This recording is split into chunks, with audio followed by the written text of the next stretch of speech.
آقا کریم علیہ الصلوۃ والسلام کے پیارے دیوانوں، انسانوں کے اس دنیا میں آنے سے کئی ہزار کئی ملین سال قبل اس دنیا میں ڈائناسور کا راج تھا۔ ایسا کہا جاتا ہے کہ ڈائناسورز یہاں پر رہا کرتے تھے، راج کرتے تھے، اور ایسے تھے کہ دھیرے دھیرے ان کی نسلیں بڑھتی گئی اور نسلوں کے اندر پھر الگ الگ چیزیں بھی آتی گئی کہ پہلے پانی میں رہتے تھے تو پھر زمین پر بھی رہنے لگے، پہلے رینگتے تھے تو پھر چلنے بھی لگے، پھر کچھ دنوں بعد اڑنے بھی لگے، اور کچھ دنوں بعد پھر چپک کر کے چلنے بھی لگے، اور چھوٹے بڑے مطلب ہر قسم کے مگرمچھ کو بھی ایک ڈائناسورز کی قسم کہا جاتا ہے، ویل مچھلی کو کہا جاتا ہے، چپکلی کو کہا جاتا ہے، اور آج جتنے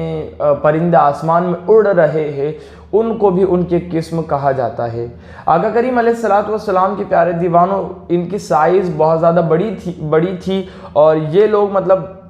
حملہ کر دے کسی پر تو اس کو ختم کر کے رکھ دیتے تھے، اور ان کی تعداد بھی بہت زیادہ تھی، ان کی نسلیں بہت تیزی سے بڑھ رہی تھی، اور یہ اپنوں کو نہیں چھوڑتے تھے۔ تو پھر ہماری تو دور کی بات ہے کہ اگر ہم اس وقت رہتے تو پتہ نہیں ہمارا کیا ہو جاتا، کیونکہ یہ ان کی جو دوسری ذاتی رہتی تھی یا پھر اسی ذاتی کے اندر کے لوگوں کو بھی مطلب کھا ڈالتے تھے، ان کو بھوک لگتی تھی، تو ایسا معاملہ ان کا تھا۔ اب دیکھیں یہاں پر سوال یہ پیدا ہوتا ہے کہ ڈائناسور جب تھے تو پھر ان کا خاتمہ کیوں ہو گیا، ان کی نسلیں کیوں روک دی گئی، آخر اس کے اندر کیا مصلحت چھپی ہوئی ہے؟ کچھ سائنسی تحقیق کے مطابق وہ کچھ اوپر سے ایک سیارہ آیا اور وہ زمین سے ٹکرایا، اس کی وجہ سے بہت وسفوٹ ہوا اور زمین کی دھول آسمان پر چلی گئی، اور زمین کے اندر جو تھے لوہے وغیرہ سارے دھاتو وہ سارے آسمان میں چلے گئے، اور 14-15 منٹ کے بعد وہ سارے نیچے گرے، تو وہ اس کی وجہ سے بھی کچھ ڈائناسور مر گئے، ایسا کچھ بتایا جاتا ہے۔ لیکن جو میں کہوں گا اگر حقیقت جو ہے وہ یہ ہے کہ حضرت نوح علیہ الصلوۃ والسلام کی قوم پر جو طوفان آیا تھا، اس طوفان کی وجہ سے بہت سارے لوگ باہر بھی رہ گئے تھے، تو وہ اسی کی طوفان کے اندر یہ چپیٹ میں آ گئے اور وہ سارے کے سارے ختم ہو گئے۔ آقا کریم علیہ الصلوۃ والسلام کی پیارے دیوانوں، اس میں مصلحت کیا ہے کہ دیکھیں آپ، اللہ تعالیٰ قرآن مقدس میں ارشاد فرماتا ہے، الم تری ان اللہ خلق السماوات والارض بالحق، کیا تو نے نہ دیکھا کہ اللہ تعالیٰ نے کیسے حق کے ساتھ زمین و آسمان کو بنایا؟ حق کے ساتھ، یعنی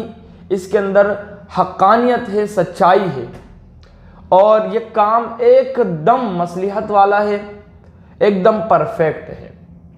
اللہ فرماتا ہے وَبَثَّ فِيهَا مِن كُلِّ دَابَّةٍ،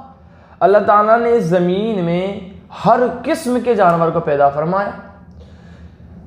اب جانور کو پیدا فرمایا اور حق کے ساتھ زمین و آسمان کو اللہ تعالیٰ نے بنایا۔ اِن یشاء یذہبکم، اللہ تعالیٰ قرآن میں ارشاد فرماتا ہے اِن یشاء یذہبکم وَیَأْتِ بِخَلْقٍ جَدِیدٍ، اور اگر اللہ چاہے تو وہ تم کو لے جائے اور نئی مخلوق کو لے آئے، تم کو لے جائے اور نئی مخلوق کو لے آئے۔ یہی کنسپٹ وہاں ہوا، ڈائناسورز بھی اللہ کی ایک مخلوق، تو اللہ تعالیٰ نے یہاں پر کہہ دیا کہ ہم تو اگر چاہے، ہم نے تو ایک حق کے ساتھ بنا دیا اور ہم نے بہت سارے جانور بھی پھیلا دیے، اب اگر ہم چاہے ان یشاء یذہبکم وَیَأْتِ بِخَلْقٍ جَدِیدٍ، ہم اگر چاہے تو تم کو لے جائے اور نئی مخلوق کو لے آئے۔ اسی طریقے سے ڈائناسورز اس دنیا میں تھے، اب ان کے رہنے کے ساتھ انسان کا رہنا امپوسیبل، کیونکہ وہ تھے بڑے خطرناک، اور مطلب وہ اپنی نسلوں کو نہیں چھوڑ رہے تھے، اپنی قسموں کو نہیں چھوڑ رہے تھے، تو انسان تو مطلب دور کی بات ہے، اور سائز میں بھی بڑے تھے۔ تو اللہ تعالیٰ کا ایک پہلے ہی یہ تو پلان تیار ہو چکا تھا کہ حضرت آدم کو خلافت دینی ہے اور حضرت آدم کو زمین پر بھیجنا ہے، تو ڈائناسورز کے رہتے ہوئے انسان کا اس دنیا میں رہنا، یہ عقل اس کو قبول نہیں کرتی۔ جس طریقے سے جنگل میں شیر کے سامنے کوئی انسان چلا جائے، شیر کیا حل کرے گا اس کی، اور ڈائناسور تو کتنا بڑا۔ تو اللہ تعالیٰ نے اس مخلوق کو جس کو ڈائناسور کہا جاتا ہے اس کو لے گیا، حضرت آدم علیہ السلام اس دنیا میں آئے، تو یہ پورا کانسیپٹ پھر چلتا رہا. ثانی آدم حضرت نوح علیہ السلام کو کہا جاتا ہے. حضرت نوح علیہ السلام کی نسلیں پھر پروان چڑھی اور پھر دنیا میں پورے انسان پھیل گئے. تو یہ پورا کانسیپٹ ہے اور یہ پوری باتیں ہیں. تو اللہ چاہے تو جس کو لے جائے اور جس کو پیدا فرمائے یہ اس کے کام ہے